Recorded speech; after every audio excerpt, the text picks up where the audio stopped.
Tonight we're presenting a brand new story by the famous author of Rebecca, Jamaica Inn, Frenchman's Creek, and many other favorites, Miss Daphne du Maurier. Now, this new story, however, is far different from any of these, and in many ways far more exciting. It's a tale I am sure will haunt you for a long time to come. The title is simply The Birds, and our star is Mr. Herbert Marshall.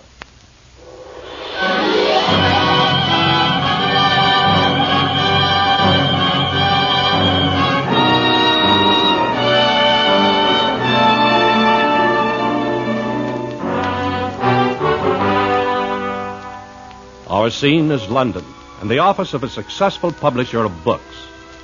With him sits Jenkins, his editor. Before them on the broad, shining surface of the desk is a manuscript, tattered, worn, its bulk held together with a bit of string. Strange way to submit a story. You say there was no address on it? No, the author left no address. But I wish you'd read it, sir. You like it, huh? Do you think it's publishable? I don't know. It's terrifying. I can't seem to get it out of my mind. All right, Jenkins, all right. I'll read it. But mind you, it better be good. Just read it, sir. Title, The Birds, by John Waite. John Waite. John Waite.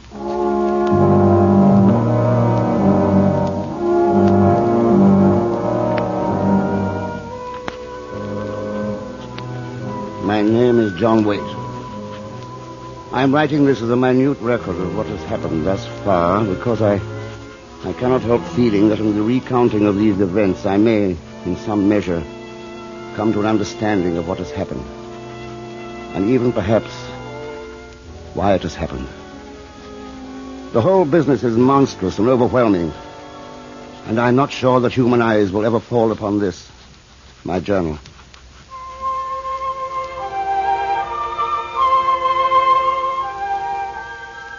I am a writer of moderately successful fiction, and this small house on the Dover coast is my castle, which I share with my wife, my 16-year-old daughter, my mother-in-law, and one yellow canary.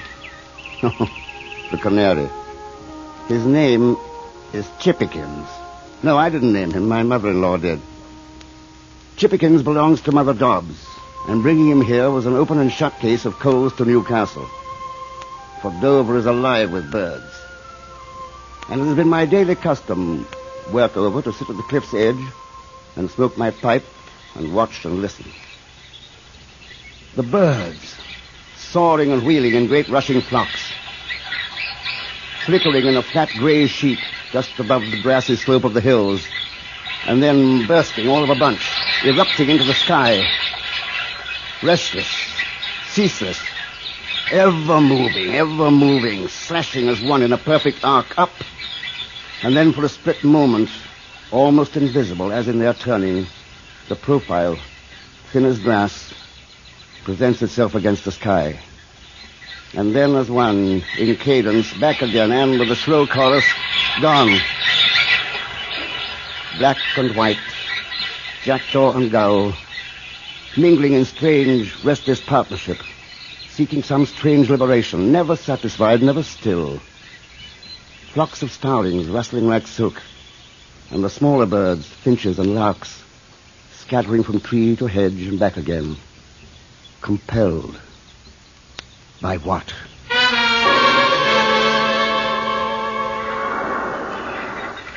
And below, the seabirds waiting for the tide. They have more patience. Oyster catchers, redshank, sanderling, and curlew, watched by the water's edge, race the surf as it sucks away, revealing the prize. Farther out, the fishermen. Slim, soaring gannets, ancient, patient pelicans, black gulls, gray gulls, pale gulls, soaring, sighting, and plummeting, wings folded, feet tight in, beaks out, knife through the surface, down in a flash of silver to the prey below.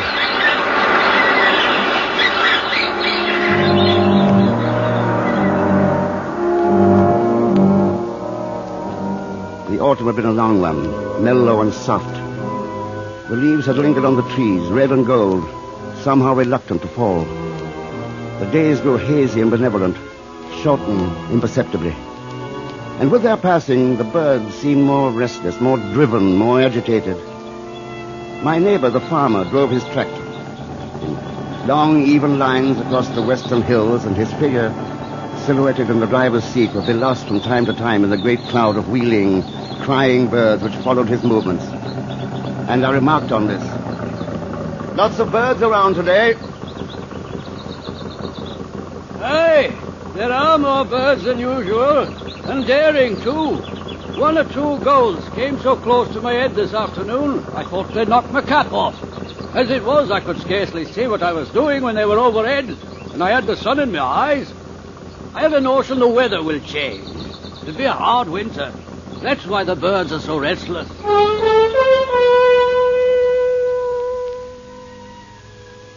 My friend the farmer said the weather would change on Tuesday, and he may have been right.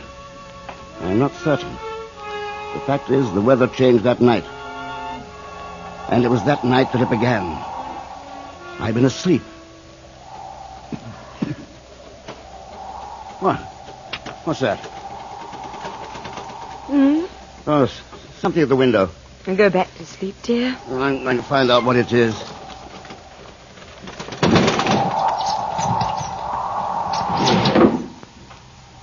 It was a bird. What kind, I could not tell. The wind must have driven it to shelter on the sill. I went back to bed and, feeling my knuckles wet, put my mouth to the scratch. The bird had drawn blood. I supposed it was frightened, panicked, seeking shelter. The wind was indeed very cold. The weather had turned.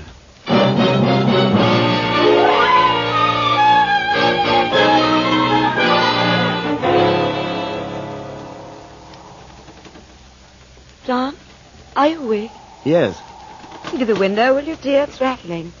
I've already seen to it, Meg. There's some bird out there trying to get in. Shoo it away. I can't sleep with that noise. All right, dear. What? Get away. Get out. What was that? What happened? They went for me. Oh, John, you're still half asleep. Come back to bed. No, I tell you they did. Yes, dear, of course. Come to bed. What was that? Mother, and Jill. I'll light a candle. No, hurry. I opened the door to our bedroom and crossed the landing to the room Jill shared with Mother Dobbs. It was pitch black in the room, and the air was filled with small birds.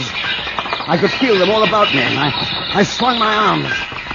They poured through the open window. They struck the walls of the ceiling. Oh, Father! Quickly, Jill, come out. Mother Hobbs! I'm under the cover! Run for the door! I slammed the door after them. I didn't want the birds spreading through the house. Now in the darkness they sensed me and dove for me, tiny beaks and needle claws set to pierce and tear. I seized the quilt from the bed, wound it over my head, and then, swinging a pillow at random, I went to work. I couldn't see what I was doing, but I could feel the thudding of their bodies. I swung till my arm began to numb. How long I fought with them in the darkness, I do not know.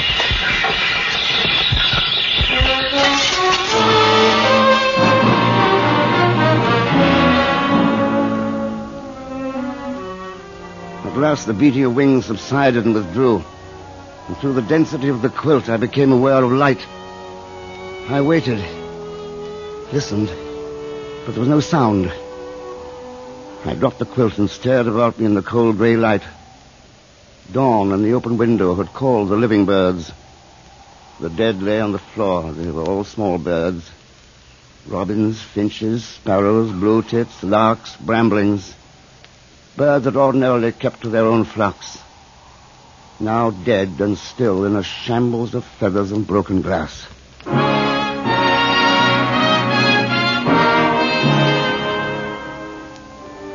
Outside it was cold, bitter cold, and the earth had all the hard black look of frost. Not white frost to shine in the morning sun, but black frost that the east wind brings. And across the field, the sea, fiercer now with the burning tide. It broke and crashed in the bay. Of the birds there was not a sign, not so much as a sparrow. Nothing but the east wind and the sea.